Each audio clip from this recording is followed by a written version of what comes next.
नमस्कार, स्वागत है सिलेक्शन गुरुजी ऑनलाइन यूट्यूब चैनल पर और अग्निवीर बैच के सेक्शन में। आज वो 15 सवाल जो एग्जाम के पॉइंट ऑफ व्यू से और पैटर्न के पॉइंट ऑफ व्यू से हमने शॉर्टलिस्ट करके ले आए आपके लिए, उस पर डिस्कस करेंगे। ठीक है, तो शुरू करते हैं अपन वीडियोस। डूब कर मेहनत करो अपने आज में, ताकि कल जब उभरो सबसे अलग निकलो। सूरज भी जब सुबह निकलता है ना, तो रात भर ढल के तब निकलता है। जब निकलता है तो पूरी दुनिया उसके प्रकाश से प्रकाशित होती है। ठीक उसी तरह से ये समाज, आपके अगल बगल के लोग और आपका परिवेश आपसे प्रभावित हो, प्रकाशित हो, इसके लिए आपको बहुत मेहनत करने और इस लेवल तक पहुंचने की जरूरत है कि आपसे लोगों को प्रेरणा मिल सके। इन कोटेशंस के साथ स्टार्ट करते हैं हम आज का अपना वीडियो। पहला क्वेश्चन, दो नल एक टैंक को क्रमशः 10 घंटे और 15 घंटे में भरते हैं। यदि दोनों नल एक साथ खोल दिए जाए तो कितने देर में भर जाए, टैंक कितने देर में भर जाएगा। ध्यान दीजिएगा, नल ए है 15 घंटे में भर सकता है और नल बी 10 घंटे में। ठीक है, चलिए ऊपर नीचे होगा, कोई दिक्कत नहीं। 10 और 15 एलसीएम 30, ये 30 पूरा काम है, ये 30 पानी भरना है और ये 15 घंटे में भरता है तो 1 घंटे में 2 भरेगा, और ये 10 घंटे में भरता है तो 1 घंटे में 3 भरेगा, यानी टोटल 5 हो गया। ठीक है, अब ये 30/5 यानी आपको कितना मिल गया, 6 घंटे, 6 आवर में ये नल भर जाए, टंकी भर जाए। इस बात को पूरा फिर से समझ लो एक बार कि ये कह रहा है कि ए 15 घंटे में भर सकता है, बी 10 घंटे में भर सकता है। सिंपल जो ये आप एलसीएम लेते हो ना, ये एलसीएम 30 आता है, ये पूरा काम होता है। क्या होता है, पूरा काम। यानी मान लो ये टंकी की धारिता है, टंकी में 30 पानी भरना है और 30 पानी भरने में ए को 15 घंटे का समय लगता है, तो 1 घंटे में कितना भरेगा, 2 भरेगा। और 30 भरने में बी को अकेले 10 घंटा लगता है, तो 1 घंटे में 3 भरेगा। दोनों मिल जाए तो 1 घंटे में कितना भर देंगे, 5 भर देंगे। तो टैंक भरने में कितना समय लगेगा, 30/5 बराबर 6 घंटे। कोई दिक्कत नहीं। अगला सवाल ध्यान दीजिएगा, 369 के आधे भाग का 2/3 भाग क्या होगा। सिंपल से सवाल है यार, कह रहे हैं, ध्यान देना, 369/2, इसके आधे का 2/3 कर लेंगे, 2 से कैंसिल हो जाएगा और 3 से काटेंगे तो 1 2 3 123 हो जाएगा। यानी आपका आंसर कितना आ जाएगा, 123। कोई दिक्कत नहीं है। अगला क्वेश्चन ध्यान देना, अगला क्वेश्चन कह रहे हैं कि दो संख्याओं का लस 1134 और 918 है। यदि उनमें से एक संख्या 162 है तो दूसरी संख्या क्या थी। ठीक है, तो सिंपल सा देखने की कोशिश करिए कि कैसे कर पाओगे। आपके पास फार्मूला पता है, आपको क्या है, LCM into HCF is equal to होता है पहली संख्या गुणित दूसरी संख्या। ठीक है, पहली संख्या गुणित दूसरी संख्या। क्या है, दो संख्याओं का एलसीएम 1134 और 1134, ध्यान दीजिएगा 1134 है, तो कह रहे हैं 1134 है और एचसीएफ 18 है। पहली संख्या बता रहे हैं कि पहली संख्या 162 है, तो दूसरी कितनी। कुछ नहीं करना है, दूसरी से उठा के यहाँ पे भाग दे देना है। ठीक है, तो 1134 और 18 9 162, 9 से इधर कट जाएगा, 2 5 और 9, हाँ कट जाएगा। 9 से काट लीजिए, 9 1 9, 2 11, 23, 9 दूनी 18, 5 और 9 9 6 54, यानी दूसरी संख्या कितनी आ गई, 126। 126 यही आपका आंसर हो जाएगा, यही आपका आंसर हो जाएगा। तो कौन सा ऑप्शन सही है भाई, तो ऑप्शन आपका सही है पहला, 126। कोई दिक्कत नहीं ना। अगर आप चैनल पे नए हैं तो चैनल को सब्सक्राइब कर लीजिए। जो भी वैकेंसीज नई आती जाएंगी, हम उसके बैचे जैसे स्टार्ट करते जाएंगे और आपके सिलेक्शन तक आपके साथ बने रहेंगे। ठीक है, और जो लोग पुराने हैं वो चैनल को शेयर करें, लाइक करें, कमेंट करें। कह रहे हैं, अगला सवाल है कि √225, देख √225/289 ये क्या होगा। तो 225 का कितना हो जाएगा, 15,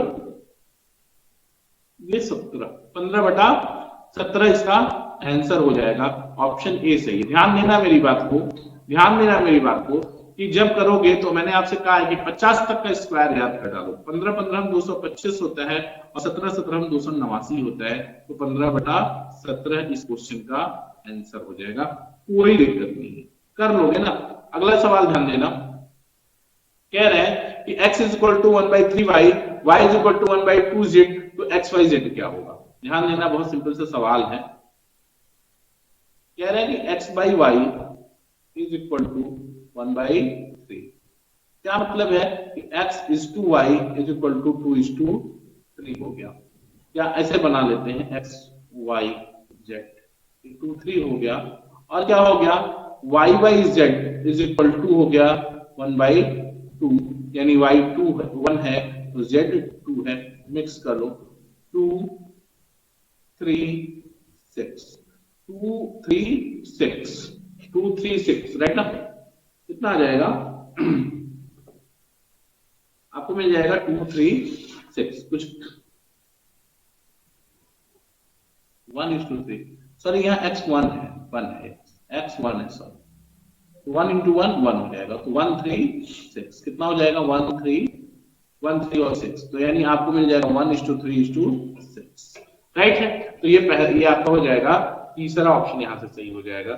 ठीक है, अगला सवाल ध्यान दीजिएगा, कह रहे हैं कि एक्स स्क्वायर। देखो यार बच्चा, ये पेपर बिना पेन पेपर सवाल हम करते हैं। अगर आप नए हैं तो मैं आपको मेथड से भी करके दिखा दे रहा हूँ, एकदम बिगनर है तो देखो x square minus 16x plus 63 is equal to 0 में एक्स की वैल्यू पूछी। आपको पता है, मुझे पता है कि एबीवी का बैच है, 7.5 17 साल के भी बच्चे इसमें अपीयर होंगे, तो निश्चित रूप से ऐसे भी बहुत सारे बच्चे होंगे जिन्होंने ट्रिकी मैथ्स पढ़ा ही नहीं होगा, तो हमको उनके लेवल को भी कंसीडर करके काम करने की जरूरत है। X square minus 16x plus 63, यानी अब देखो आपने पढ़ा है 9वीं कक्षा में, 8वीं कक्षा में कि 63 का ऐसा गुणनखंड करना है कि उसको जोड़ो तो 16 आए, तो एक्स स्क्वायर माइनस 9 सत्ते 63 9x minus 7x plus 63 is equal to 0। x का मान ले लेंगे तो x माइनस 9 और x 7 का मान ले लेंगे, सॉरी यहाँ से आप इसको एक देख लो, यहाँ से आप माइनस 7 ले लेंगे, माइनस 7 ले लेंगे तो x माइनस 9 यहाँ भी बचेगा, 0 हो जाएगा। x माइनस 9 और x minus 7 is equal to 0, यानी x बराबर 7 और 9, ये आंसर होगा, 7 9 होगा। लेकिन क्या इतनी कहानी हम लोग कर पाएंगे एग्जाम में? नहीं कर पाएंगे, अपने को सीधा करना है। ध्यान देना, बिना pen paper x square minus 16x plus 63। अब आपको देखना क्या है कि 63 को ऐसा ब्रेक करना है, 63 को ऐसा ब्रेक करना है कि मल्टीप्लाई 63 आए लेकिन एडिशन 16 आए। वो कितना है, 9 है और 7, 9 है और 7 है। चूंकि माइनस में लाना है, 16 आना चाहिए माइनस के साथ, तो माइनस 9 और माइनस 7 है। चूंकि साइन माइनस से लग रही है, माइनस से लग रही, तो x बराबर जब ऐसा निकालते हैं तो ये प्लस में बदल जाता है और x बराबर 7, इसका ये रो आंसर होगा। अच्छा लगा अगर तो चैनल को जरूर सब्सक्राइब करिए। अगर आपको इसमें कोई दिक्कत है तो आप मेरे साथ इसको शेयर करिए अपना व्हाट्सएप नंबर में, कमेंट बॉक्स में, मैं इसका डिटेल सोल्यूशन और मेथड्स और ये शॉर्ट ट्रिक आपको क्लियर करके भेजूंगा। ठीक है, फिर से एक बार समझ लो कि कैसे ये 16 कैसे पाओगे। देखो माइनस 9x माइनस 7x, तो माइनस 9 माइनस 7 से पाओगे तो x बराबर 9 ले लोगे और x बराबर 7 ले लोगे। अगला सवाल ध्यान देना, कह रहा है कि कक्षा ए तथा बी के छात्रों का औसत अंक 74 है। कक्षा ए के छात्रों का औसत अंक 77.5 और बी के छात्रों का 70 है, तो ए और बी के छात्रों का अनुपात। मतलब क्या कहना है, समझ रहे हैं आप कि क्लास एक क्लास ए है और एक क्लास बी है, इसका जो दोनों का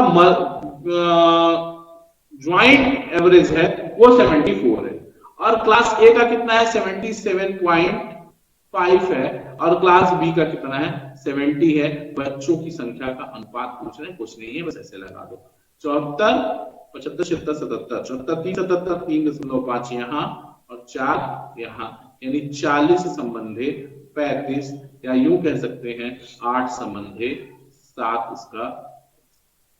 कोई दिक्कत हो तो बताओ। ठीक है, आगे बढ़े, कोई दिक्कत नहीं ना, एकदम आराम से पढ़ रहे हैं, कहीं कोई दिक्कत हो तो बताइए। अगला सवाल ध्यान दीजिएगा, कह रहे हैं 10 power 6 into 10 power 3 into 10 power minus 6 into 10 power minus 3 into 10 power 0 into 0।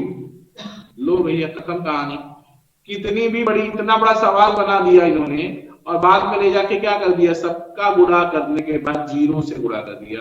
तो zero is a hero of mathematics and which one is multiplied with zero then result will be zero. शून्य से किसी बड़ी से बड़ी संख्या को टकरा दो, गुणा करा दो, वो शून्य हो जाए। ठीक ना।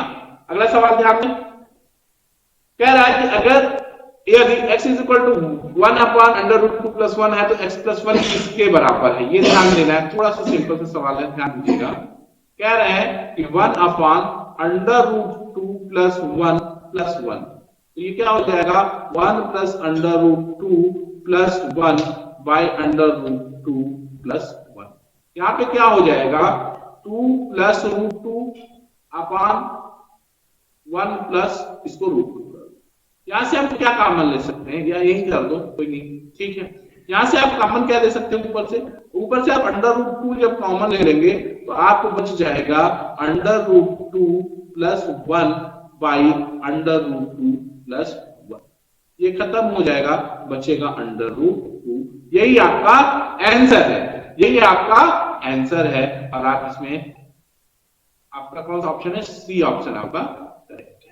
कर लोगे ना भाई, यहां तक कोई दुख तकलीफ कष्ट समस्या परेशानी कोई दिक्कत नहीं है ना, कर लेना। ठीक। अगला सवाल है, एक शहर की जनसंख्या प्रतिवर्ष 4 वर्ष बढ़ती है, यदि आरंभ में शहर की जनसंख्या 5000 थी तो जनसंख्या क्या होगी। देखो 5000 जनसंख्या है और 4 साल बढ़ रही, 5000 50,000 गुणे 104 बटा 100, एक साल बढ़ेगा, दूसरे साल 104 बटा 100। जब वृद्धि होती है तो 100 प्लस और कमी होती है तो 100 माइनस। ये 4 जीरो एकदम चीज से काट दो। 104 का स्क्वायर होता है, 104 का स्क्वायर हो जाएगा 108 16, इसमें 5 से गुणा कर लेना है। 16 पचे 80, 5 बटे 40, 4 4 और 5, 54 जीरो 80, 54 जीरो 80। ये आप कैलकुलेशन कर लीजिएगा, यही आपका सी ऑप्शन करेक्ट होगा। कोई दिक्कत नहीं है ना। जब जनसंख्या बढ़ रही है 4% से तो 104 बटा 100 एक साल बढ़ी, फिर 4% बढ़ी तो 104 बटा 100। ठीक है। आप हमारे चैनल पे चैप्टर वाइज कंटेंट भी पढ़ रहे हैं। आप percentage, profit loss, simple interest, ये सारा जो चैप्टर है इसको वहां से भी आप पढ़ते हुए चलेंगे तो चैप्टर वाइज आपका कंटेंट क्लियर होता जाएगा और आप कुछ ही महीनों में बहुत बेहतर स्थिति में अपनी मैथमेटिक्स को पाएंगे। और चैप्टर वाइज कंटेंट में बड़े आराम से हमने हर सवाल के साथ, हर तरह के सवाल जो एग्जाम में पूछे जा सकते हैं किसी चैप्टर से, उनको डिस्कस किया है, एक्सप्लेन किया है, एक्सप्लेन मेथड से डिस्कस किया है, शॉर्टकट मेथड से डिस्कस किया है, तो वहां से आप अच्छा फायदा उठा सकते हैं। अगला सवाल ध्यान दीजिएगा कि 100 रुपए में एक वस्तु को बेचने पर 52% का लाभ होता है, यानी 152% बराबर 100 के क्या है, तो कह रहे हैं कि 100 रुपया बराबर 152%। कोई दिक्कत नहीं है। क्या है, यदि वस्तु को 76 रुपए में बेचा जाए तो लाभ प्रतिशत 100 रुपए में एक वस्तु को बेचने पर, ठीक है, 152% हो गया, 152%।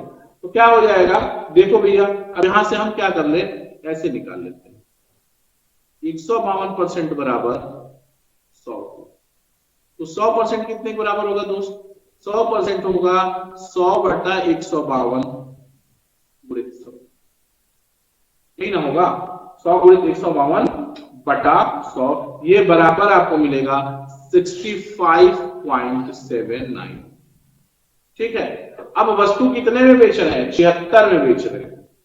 अब वस्तु, ये वस्तु की सीपी आ गई, ये आपकी सीपी है। एसपी कितना दे रहे हैं, बता रहे हैं कि वस्तु को हम 76 रुपए में बेचेंगे, यानी एसपी ये हो गई। तो प्रॉफिट कितना हो गया, घटा लो, 1 हो गया, 8 में से 9 में से 7 गया, 2 हो गया, 2 1 हो गया, और फिर ये 0 हो गया, और ये 10.21 का लाभ है रुपए का। प्रतिशत में चाहिए तो 10.21 बटा सीपी 65.79 गुणित 100। और जब इसको आप सॉल्व करते हैं तो आपको कंप्लीट सोल्यूशन मिलता है 15.53। 5%। यही आपका आंसर है। ठीक है, कोई दिक्कत नहीं ना, यहां तक कर लोगे भाई, सही है। अगला सवाल ध्यान देना। अगला सवाल है कि एक वस्तु का अंकित मूल्य 200 रुपए है, तो अंकित मूल्य पर 12 सही 1/2% की छूट देने के बाद भी 25% लाभ होता है, तो उस वस्तु का क्रय मूल्य क्या है। अब देखो यार, अंकित मूल्य 200 है और 12 से 1/2% की छूट, यानी 1/8 छूट देती है, यानी 25 छूट, यानी 175 में बेचा। 175 में भी बेचने पर 25% लाभ है, तो 100% निकाल। ध्यान देना, कह रहे हैं कि एमपी, ठीक है, इस सवाल को इस तरह से बहुत आसानी से कर सकते हैं। कह रहे हैं देखो, अंकित मूल्य कितना था दोस्त, अंकित मूल्य है 200, छूट दिया डिस्काउंट, कितना डिस्काउंट, डिस्काउंट हो गया आपको 12 सही 1/2%, यानी 1/8। 1/8 का हो गया, यानी कितना डिस्काउंट हो गया, डिस्काउंट बराबर 25 हो गया। तो बीका कितने में, एसपी 175 में। कह रहे हैं इसके बाद भी 25% का प्रॉफिट है, तो क्रय मूल्य क्या होगा। यानी 125% बराबर 125% बराबर 175, तो सीपी 100%, 100% बराबर 175 बटा 125 गुणे 100। 25 25 125 25 7 175 5 20 हम 100 और 20 दूनी 40 140 140, ये कितना आ गया 140। ठीक है, अब आप इसको टिक कर लीजिए, यहां से आंसर हो गया 140। अगला सवाल ध्यान दीजिएगा, किसी आयताकार मेज की सतह के ऊपर का परिमाप 28 मीटर तथा क्षेत्रफल 48 मीटर है, तो विकर्ण क्या ज्ञात कीजिए। ध्यान दीजिएगा, सिंपल सा सवाल है, परिमाप दे रहे हैं 2l + b बराबर 28, 2l + b बराबर 28, यानी l + b बराबर 14 हो जाएगा। कोई दिक्कत नहीं ना, तो 2l + b बराबर 28, या l + b कितना हो जाएगा, l + b हो जाएगा 14, कोई दिक्कत नहीं। और क्षेत्रफल दे रहे हैं l × b बराबर 48, l × b बराबर 48। अब l + b का मतलब ऐसी संख्या जोड़ो तो 14, गुणा करो तो 48, तो 8 × 48, तो l8 और l8 और b 6। और विकर्ण क्या होता है दोस्त, विकर्ण होता है √l² + b²। तो ये बराबर हो गया, तो ये हो गया आपका l का मतलब हो गया √64 और प्लस b का मतलब हो गया √36, यानी √100, और √100 का मतलब 10, √100 का मतलब 10। ठीक है, तो ये यहां से आपका बी ऑप्शन करेक्ट हो जाएगा। अगला क्वेश्चन ध्यान दीजिएगा, कह रहे हैं कि किसी निश्चित राशि पर 20% वार्षिक दर से 2 वर्ष का सीआई और एसआई का जो डिफरेंस है, सिंपल इंटरेस्ट और कंपाउंड इंटरेस्ट का, वो 48 है, तो धनराशि कितनी है। बहुत सिंपल सा फार्मूला है आपके पास। क्या फार्मूला है, देखो, 2 साल के चक्रवृद्धि ब्याज और साधारण ब्याज का अंतर d = p r/100 का स्क्वायर। ठीक है, d कितना है अंतर, 48, p आपसे पूछ ही रहा है, r आपको 20 दिया है, तो गुणित 20/100 गुणित 20/100, यानी 1/5 गुणित 1/5, 5 बचे 25, तो p हो जाएगा 1200। ठीक है, 48 गुणित 25 बराबर कितना, 1200। कोई दिक्कत नहीं, यहां से आप ये मूलधन निकाल लें, कोई दिक्कत नहीं ना। ठीक है, अब ध्यान देना, अगला सवाल, एक बस की गति 72 किमी प्रति घंटा है, बस द्वारा 5 सेकंड में तय की गई दूरी क्या है। दूरी बराबर क्या होता है भैया, दूरी बराबर अपने को पता है कि दूरी बराबर 4 गुणे समय। 4 72 किमी प्रति घंटा, इसको मीटर प्रति सेकंड में बदलेंगे 5/18, और समय चूंकि सेकंड में था इसलिए मीटर प्रति सेकंड में बदलना जरूरी था, 5। 18 चौक 72, 5 × 25, और 25 चौक का 100 मीटर, यही दूरी आ जाएगी। आपका ऑप्शन ए करेक्ट हो जाएगा। ठीक है, सिलेक्शन गुरुजी में अग्निवीर बैच के आज के दिन इतना ही। देखते रहिए सिलेक्शन गुरुजी ऑनलाइन यूट्यूब चैनल, जिसपे आपको चैप्टर वाइज कंटेंट और ज्ञान का अथाह सागर और भंडार भरा पड़ा है। आप इससे अपनी सिलेक्शन में वो सब मटेरियल्स प्राप्त कर सकते हैं जो आपके लिए आवश्यक हैं। तो फिर कल मुलाकात होगी उन 15 सवालों के साथ जो अग्निवीर के एग्जाम के पॉइंट ऑफ व्यू से बहुत इंपॉर्टेंट है। हम उन सवालों का करेंगे फिर से रिवीजन।